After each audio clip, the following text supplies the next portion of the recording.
of its kind in the world. It further destroyed the ornate wooden carved interior. The second, the fateful fire on Al-Aqsa, Islam's third holiest mosque, took place on the 21st of August 1969 by an Australian evangelical Christian settler named Dennis Michael Rohan. منبر صلاح الدين ومحراب زكريا والمحراب الرئيس who believed that burning the mosque would pave the way for rebuilding the Jewish temple on Temple Mount. The fire gutted the southeastern wing of the mosque and destroyed the 1,000-year-old Saladin's minbar, or platform.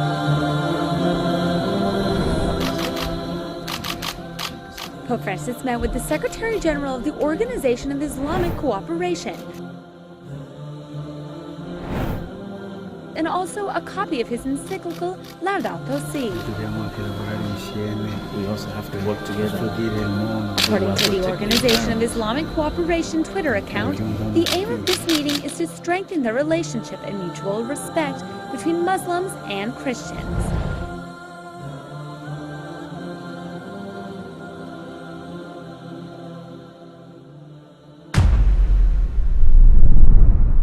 OIC কি আসলেই মুসলিমদের প্রতিনিধিত্ব করে? অত্যন্ত আফসোসের সঙ্গে বলতে হয়, বর্তমানে আফগান, সোমালিয়া, মালি, ইয়েমেন ইত্যাদির মতো দেশগুলোতে মুজাহিদদের নিয়ন্ত্রিত অঞ্চলগুলো ছাড়া পৃথিবীর 1 ইঞ্চি ভূমিতেও আল্লাহর বিধানের বাস্তবায়ন নেই। গণতন্ত্র, সেকুলারিজম, সমাজতন্ত্র, পুঁজিবাদ ইত্যাদির মতো কুফরি সিস্টেমের নাগপাশে বন্দী গোটা বিশ্বের অসহায় মানুষ। মুসলিম দেশগুলো কাফেরদের তৈরি ভ্রান্ত জাতীয়তাবাদকে আঁকড়ে ধরেছে, নিজের দেশ ছাড়া অন্য দেশের মুসলিমদের আলাদা জাতি মনে করছে। কেউ নিজেকে পরিচয় দিচ্ছে বাঙালি, কেউ ভারতীয়, কেউ পাকিস্তানি, কেউ বা তুর্কি। আজ গোটা বিশ্বে মুসলমানরা চরমভাবে নির্যাতিত ও নিপীড়িত। আরাকান, ফিলিস্তিন, Bharat, Kashmir, Xinjiang, Iraq, Syria, Yemen, Lebanon, Chechnya সর্বত্র আজ মুমিনদের রক্তের স্রোত বয়ে যাচ্ছে। সৌদি প্রশাসন মনে করছে ফিলিস্তিনি, সিরিয়ান আর ইয়েমেনিরা মরে যায়, যাক, এটা তাদের জাতীয় সমস্যা, এতে সৌদিদের কিছুই আসে যায় না। বাঙালিরা মনে করছে রোহিঙ্গা বা কাশ্মীরের মুসলমানরা মরে যায়, যাক, এটা মায়ানমার ও ভারতের ব্যাপার, এতে আমাদের কিছুই করার নেই। এভাবে প্রত্যেকেই একটি নির্দিষ্ট কাঁটাতারের বেড়া দিয়ে ঘেরা এলাকাকে বা ভৌগোলিক সীমারেখাকে নিজের দেশ মনে করছে, নিজের জাতি মনে করছে। মূলত এই নিকৃষ্ট ভৌগোলিক জাতীয়তাবাদ কুফারদের একটি চক্রান্ত। তারা মুসলিম বিশ্বকে ভেঙে টুকরো টুকরো করে সবাইকে আলাদা আলাদা পতাকা ধরিয়ে দিয়েছে, ক্ষমতার গদিতে বসিয়েছে তাদেরই পছন্দের গাত্তার শাসক। এভাবেই মুসলিম দেশগুলোকে ভাগবণ্টন করে নিয়েছিল। ক্রুসেডার ব্রিটেন ও ফ্রান্সের তত্ত্বাবধানে এবং রাশিয়ার ঐক্যমতে মুসলিম বিশ্বকে টুকরো টুকরো করে নিজেদের মধ্যে ভাগবণ্টন করে নেয়ার এই ত্রিপক্ষীয় চুক্তি সম্পন্ন হয়েছিল 1916 সালে, যা সেক্স-পিটক এগ্রিমেন্ট নামে পরিচিত। ওআইসি প্রতিষ্ঠার পটভূমি। মুসলমানদের ঐক্যকে এভাবে বিনষ্ট করে দিয়ে ইহুদি খ্রিস্টান চক্র মুসলিম বিশ্বকে নিয়ে ছিনিমিনি খেলতে শুরু করে। ইসলামের প্রথম কেবলা বাইতুল মাকদিস সহ মুসলমানদের আবাসভূমি ফিলিস্তিনকে তুলে দেয় ইহুদিদের হাতে। 1947 সালে শয়তানের আখড়া জাতিসংঘের মাধ্যমে জারজ রাষ্ট্র ইসরায়েলকে স্বীকৃতি দেয়। আমেরিকা ও ব্রিটেন ইসরায়েলকে শক্তিশালী করতে যা যা করা দরকার সব করে। শয়তান বর্বর ইহুদিরা ধীরে ধীরে ফিলিস্তিনকে গিলে খেতে শুরু করে। আজ থেকে 50 বছর আগে 1969 সালে ইসরায়েল ফিলিস্তিনের পবিত্র মসজিদুল আকসায় আগুন ধরিয়ে দেয়। মসজিদের কাঠের তৈরি ছাদ ও সালাহুদ্দিন আইয়ুবী রহমাহুল্লাহের দেয়া মিম্বর, যা সালাহুদ্দিন মিম্বর নামে পরিচিত ছিল, তা আগুনে ধ্বংস হয়ে যায়। এই ঘটনায় সারা বিশ্বের মুসলিম জনগণ বিক্ষুব্ধ হয়ে ওঠে। এই ইস্যুকে কেন্দ্র করে 25 সেপ্টেম্বর 1969 সালে মরক্কো রিবাতে অনুষ্ঠিত হয় তথাকথিত মুসলিম নেতাদের আন্তর্জাতিক সম্মেলন। এই সম্মেলনেই 30টি মুসলিম রাষ্ট্র সম্মিলিতভাবে ওআইসি গঠন করে। এই সংস্থাটির প্রতিষ্ঠাকালীন অন্যতম মৌলিক লক্ষ্য ছিল ইসলামের প্রথম কেবলা বাইতুল মাকদিসের হেফাজত ও ফিলিস্তিনের স্বাধিকার আন্দোলনের সমর্থন ও সহযোগিতা। পরবর্তীকালে এর সদস্য রাষ্ট্রের সংখ্যা বেড়ে 57তে পরিণত হয়। ওআইসির কর্মকাণ্ড। প্রতিষ্ঠা লগ্ন থেকে ওআইসি মুসলমানদের অভিভাবকের ভূমিকায় অভিনয় করলেও স্বল্প সময়ের মধ্যে এই সংস্থার মুখোশ খুলে যায়। বিগত 50 বছরে ইসলাম ও মুসলমানদের জন্য ওআইসি কিছু করতে না পারলেও মুসলমানদের জিহাদি চেতনাকে নিঃশেষ করে দিতে বিরাট ভূমিকা পালন করেছে। ওআইসি যে মুসলিম নামধারী দালাল শাসকদের একটি আখড়া ছাড়া আর কিছুই নয়, সময় তা আমাদের সামনে স্পষ্ট করে দিয়েছে। সময় যত এগিয়েছে, ওআইসি ততই ইসলাম ও মুসলমানদের অস্তিত্ব বিরোধী কর্মকাণ্ডে নিজেকে সম্পৃক্ত করেছে। বিগত 50 বছরে ওআইসি বিভিন্ন দেশে 14টি আন্তর্জাতিক সম্মেলন করেছে। মুসলমানদের অভিভাবকের ভূমিকায় অভিনয় করা ছাড়া এই সম্মেলনগুলোতে আর কিছুই হয়নি। এরা মুসলমানদের ধোঁকা দিয়ে বলেছিল তারা ফিলিস্তিন সহ বিশ্বের বিভিন্ন প্রান্তে ছড়িয়ে থাকা পবিত্র স্থানগুলোর হেফাজত করবে, বাইতুল মাকদিস পুনরুদ্ধারের জন্য প্রয়োজনীয় পদক্ষেপ গ্রহণ করবে। মুসলমানরা তাদের এই প্রতারণাপূর্ণ ওয়াদায় বিশ্বাস করেছিল। দেখতে দেখতে কেটে গেল অর্ধ শতাব্দী। এরই মধ্যে বাইতুল মাকদিস সহ ফিলিস্তিনের 95% এলাকা ওআইসির চোখের সামনে ইহুদিরা দখল করে নিয়েছে। লক্ষ লক্ষ মাজলুম মুসলমানের রক্তে লাল হয়েছে ফিলিস্তিনের মাটি। ঘরবাড়ি হারা মা বোনদের আর্তচিৎকারে কেঁদেছে পৃথিবীর আসমান।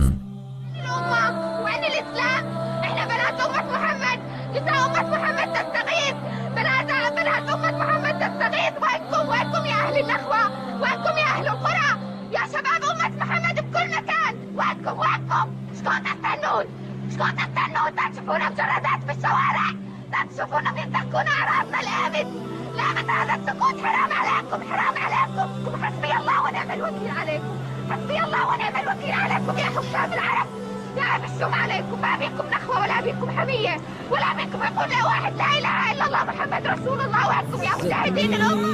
বাইতুল মাকদিসকে ধসিয়ে দিতে শয়তান ইহুদিরা টানা খনন কর্ম চালিয়ে যাচ্ছে, কিন্তু ওআইসি কেবল প্রতারণাপূর্ণ বিবৃতি দিয়ে মুমিনদের হৃদয়ের আগুনকে ছাইচাপা দিয়ে রাখছে, যাতে বাইতুল মাকদিস উদ্ধারের কার্যকর কোনো পদক্ষেপ মুসলমানরা না নিতে পারে, যাতে মুসলমানদের নজর অন্যদিকে ফিরিয়ে রাখা যায় আর ইহুদিরা নিরাপদে বাইতুল মাকদিসকে মাটির সঙ্গে মিশিয়ে দিতে পারে।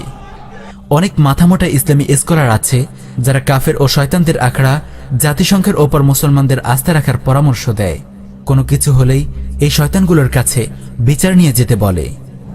অনেক সচেতন মুসলমান জাতিসংঘের শয়তানি বুঝে ফেলার কারণে ওসব দুনিয়ালোভী ইসলামী স্কলারের কথায় আর কান দেয় না। জাতিসংঘের ধোঁকা থেকে বেঁচে গেলেও আবার তাদের অনেকেই গিয়ে পড়ে ওআইসির প্রতারণায়। মুসলমানদের উপর নির্যাতন হলেই তারা ওআইসিকে কেন কিছু করছে না বলে চেঁচামেচি করে। জাতিসংঘ গঠিত হয়েছিল ইহুদি ও কুফার গোষ্ঠীর স্বার্থ রক্ষায়। এ নিয়ে আমরা জাতিসংঘ শান্তিরক্ষা মিশন নামে নির্মিত শর্ট ডকুমেন্টারিতে আলোচনা করেছি। ডেসক্রিপশনে তার লিঙ্ক দেওয়া আছে, আগ্রহী ভাইয়েরা দেখে নিতে পারেন। জাতিসংঘের সর্বপ্রথম মিশন ছিল ইসরায়েল রাষ্ট্রের স্বীকৃতি প্রদান, আর সেটা সফলভাবে সম্পন্ন হয়েছে। পক্ষান্তর ওআইসির মিশন ছিল ইসরায়েলের আগ্রাসন থেকে ফিলিস্তিন ও বাইতুল মাকদিসকে হেফাজত করা। বুঝতেই পারছেন, সম্পূর্ণ বিপরীতমুখী দুটি মিশন নিয়ে কাজ শুরু করে এই দুই সংগঠন। কিন্তু দালাল মুসলিম শাসকদের কেরামতি দেখুন, তারা জাতিসংঘের সঙ্গে কূটনৈতিক সম্পর্ক স্থাপন করেছে এবং জাতিসংঘকে কৌশলগত মিত্র হিসেবে গ্রহণ করে নিয়েছে। কুফফার সংঘের সাবেক মহাসচিব বান কি মুন বলেন, ওআইসি জাতিসংঘের কৌশলগত মিত্র। ওআইসি শয়তান সংঘের কৌশলগত মিত্র এমনিতেই হয়নি, এই স্বীকৃতি দেওয়ার পেছনে অনেক কারণও আছে।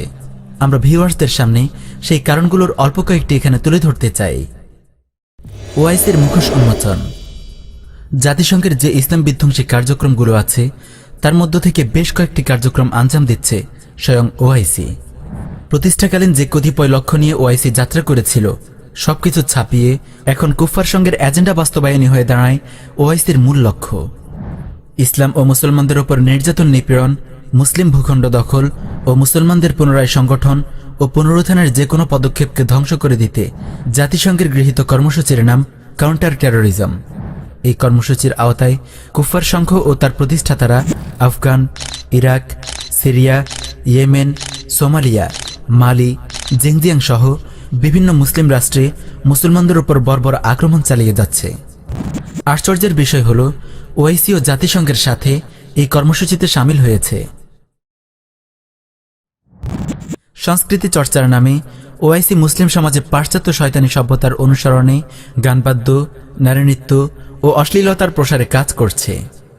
25শে নভেম্বর থেকে 28শে নভেম্বর 2019-এ সৌদি আরবের জেদ্দায় ওআইসির 50 বছর পূর্তি উপলক্ষে আয়োজিত সাংস্কৃতিক অনুষ্ঠানে যে অশ্লীল নারী নৃত্য, নারী পুরুষের যৌথ ডান্স পার্টি ও ঢোল তবলা বাজিয়ে সঙ্গীত পরিবেশনের যে মহড়া দেওয়া হয়েছে, কোনো মুমিন মুসলমান তা দেখার সাহস করবে না। আস্তাগফিরুল্লাহ। ওআইসি ইসলামের নামে এ কি কাণ্ড করছে?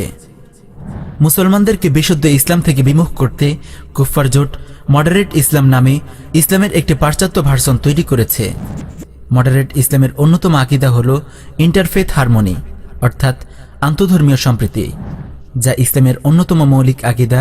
আলওয়ালা ওয়াল বারার মাপকাঠিকে ভেঙে ফেলে মানুষকে ঈমানের সীমানা থেকে বের করে কুফরের সীমানায় নিয়ে যায়। ইন্টারফেথ হারমোনির আওতায় তারা ভ্যাটিকানের পোপ বাবা ফ্রান্সিসের সঙ্গে গলাগলি করছে এবং মুসলিম বিশ্বকে আন্তধর্মীয় সম্প্রীতির কুফরি শিক্ষা গেলানোর চেষ্টা করছে। বাবা ফ্রান্সিস নাকি বিশ্বশান্তির অগ্রদূত। বাংলাদেশে ইন্টারফেথ হারমোনি কর্মসূচির অন্যতম কুশীলব মুলহিদ মাওলানা ফরিদউদ্দিন মাসউদ। নারী ক্ষমতায়নের নামে কুফফার সংঘ ও তার চেলাচামুন্ডারা মুসলিম নারীদেরকে পর্দার সীমানা থেকে বের করে পাশ্চাত্য ভোগবাদী সভ্যতার অংশ বানাতে চায়। ইউরোপ আমেরিকার মতো মুসলিম সমাজকে জিনা বেবিচার ও ধর্ষণের স্বর্গরাজ্য বানাতে চায়। ওআইসি ও জাতিসংঘের সঙ্গে তাল মিলিয়ে এম্পাওয়ারমেন্ট অব ওমেন, অর্থাৎ নারী ক্ষমতায়নকে নিজেদের কর্মসূচিতে অন্তর্ভুক্ত করেছে। এখন আপনারা নিশ্চয়ই বুঝতে পেরেছেন কুফফার সংঘের সাবেক মহাসচিব বান কি মুন কেন ওআইসিকে কুফফার সংঘের কৌশলগত মিত্র বলে স্বীকৃতি দিয়েছে। চলমান সময়গুলোতে ওআইসি কি করছে? ওআইসির কর্মকাণ্ড সম্পর্কে সংক্ষেপে কিছু আলোচনা আমরা করেছি। তবুও সম্মানিত ভিউয়ার্সদের মনে প্রশ্ন আসতে পারে, এখন ওআইসি কি কাজ করছে? চলুন ওআইসির সাম্প্রতিক কিছু বিবৃতির ওপর নজর দেওয়া যাক। ইংরেজি সন 2019-এর 15ই ডিসেম্বর সৌদি আরবে অনুষ্ঠিত ওয়ার্ল্ড ইয়ুথ ফোরামে ওআইসির মহাসচিব ইউসুফ আল উসাইমিন বলে, এখন কাউন্টার টেরোরিজমই হচ্ছে তাদের টপ প্রায়োরিটি। যে সংস্থাটির জন্ম হয়েছিল বাইতুল মাকদিস ও ফিলিস্তিনের হেফাজতের জন্য, সেই সংস্থা বাইতুল মাকদিস ও ফিলিস্তিনকে নীরবী ইহুদিদের হাতে তুলে দিয়ে এখন কুফফার সংঘের ইসলাম বিধ্বংসী মিশন কাউন্টার টেরোরিজমকেই নিজেদের মূল মিশন হিসেবে বেছে নিয়েছে। ওআইসির চলমান কর্মকাণ্ডের মধ্যে আছে আফগান, সোমালিয়া বা মালিতে যদি কোনো আগ্রাসী কাফের সৈন্য মুজাহিদদের গুলিতে মারা যায় তখন শোক প্রকাশ করা ও নিন্দা জানানো। অবশ্য কালে ভদ্রে মুসলমানদের ধোঁকা দেওয়ার জন্যই ফিলিস্তিন নিয়েও দু একটি বিবৃতিও ছুঁড়ে বই কি। পৃথিবীর সবচেয়ে নির্যাতিত জাতি উইঘুর মুসলিম। আজ গোটা জিনজিয়াং প্রদেশ যেন একটি উন্মুক্ত কারাগার। এমন বর্বর জুলুম, অত্যাচার, নিপীড়ন, পাশবিকতা তাদের উপর চালানো হচ্ছে যা ভাষায় বর্ণনা করা সম্ভব নয়। They're often forced to criticize their own Islamic beliefs and to criticize the beliefs of their fellow detainees. 10 লক্ষ মুসলমানকে কনসেন্ট্রেশন ক্যাম্পে বন্দী করে পাশবিক নির্যাতন চালানো হচ্ছে। এই করুণ মুহূর্তেও ওআইসির প্রধান নিয়ন্ত্রক রাষ্ট্র সৌদি আরবের যুবরাজ চীন সফর করে $1 বিলিয়ন বাণিজ্যিক চুক্তি সাইন করেছে এবং সরাসরি কমিউনিস্ট চীনের এই বর্বরতাকে সমর্থন করে বিবৃতি দিয়েছে সন্ত্রাস দমন ও চরমপন্থার বিরুদ্ধে কাজ করার অধিকার চীনের রয়েছে। উইঘুর মুসলিমদের ওপর চীনা নিপীড়নের বিষয়ে নিন্দা জানিয়েছিল Britain, Canada, France, Australia, Germany ও জাপান সহ 22টি দেশ। এর পাল্টা জবাব হিসেবে ওআইসির প্রধান কারিগর সৌদি আরব ও পাকিস্তান সহ আরও 37টি রাষ্ট্র জাতিসংঘে চিঠি পাঠিয়েছে চীনের উইঘুর নীতিকে সমর্থন করে। তারা উইঘুরদের ওপরে এই নিপীড়নকে চীনের অসামান্য অর্জন হিসেবে তুলে ধরেছে। আপনারাই বলুন, এই ওআইসি কি আসলেই ইসলামের পক্ষে কাজ করছে না কুফফার জোটের পা চাটছে?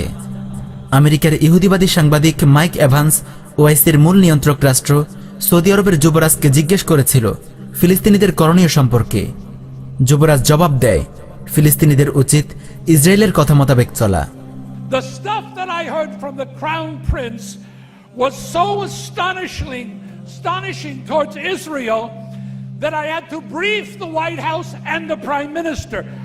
Absolutely would blow your mind if you know what this man is thinking. He said on that one statement, I said, what can the Palestinians do? He said, oh, it's simple. They need to copy Israel. Copy Israel, that's all. বাইতুল মাকদিস ও ফিলিস্তিনের হেফাজতের জন্য প্রতিষ্ঠিত এই সংস্থার একই বেহাল দশা দেখুন। ভারত যখন কাশ্মীরের মুসলমানদের ওপর নির্মম নির্যাতন চালাচ্ছিল, মা বোনদের ধর্ষণ করছিল, তখনই ওআইসির অন্যতম নিয়ন্ত্রক রাষ্ট্র আরব আমিরাত গুজরাটের কসাই মোদিকে সর্বোচ্চ নাগরিক সম্মাননা দেয়। ওআইসির অল্প কয়েকটি ইসলাম বিধ্বংসী কুফরি কার্যক্রম আপনাদের সামনে তুলে ধরা হলো। সবগুলোর আলোচনা এই সংক্ষিপ্ত পরিসরে সম্ভব নয়। আমাদের আহ্বান, প্রিয় মুসলিম উম্মাহ, আমরা হয়তো বুঝতে পেরেছি যে কুফফার সংঘ আর ওআইসির মতো প্রতারক প্রতিষ্ঠানগুলো মূলত একই মুদ্রার এপিট-ওপিট। একদল সরাসরি কাফের, আরেক দল কাফেরদের বেতনভোগী পাঁচাটা গোলাম। মুসলমানদের আশা আকাঙ্ক্ষা কখনো এই প্রতারক ধোঁকাবাজদের সঙ্গে জুড়তে পারে না। তাই আসুন সতর্ক হই, এসব তথাকথিত ধোঁকাবাজ সংস্থাগুলোর অনিষ্ট থেকে নিজেদের ঈমান আমলকে হেফাজত করি। ইসলাম ও মুসলমানদের অস্তিত্ব রক্ষার এই লড়াইয়ে সাহাবায়ে কেরামের অনুসৃত পথে চলার চেষ্টা করি। আল্লাহ তাআলা দিন কায়েমের এই সংগ্রামে আমাদের সবাইকে ঈমানের শিবিরে থাকার তৌফিক দিন। মৃত্যু পর্যন্ত সিরাতে মুস্তাকিমের ওপর অটল রাখুন। আমিন ইয়া রাব্বাল আলামিন।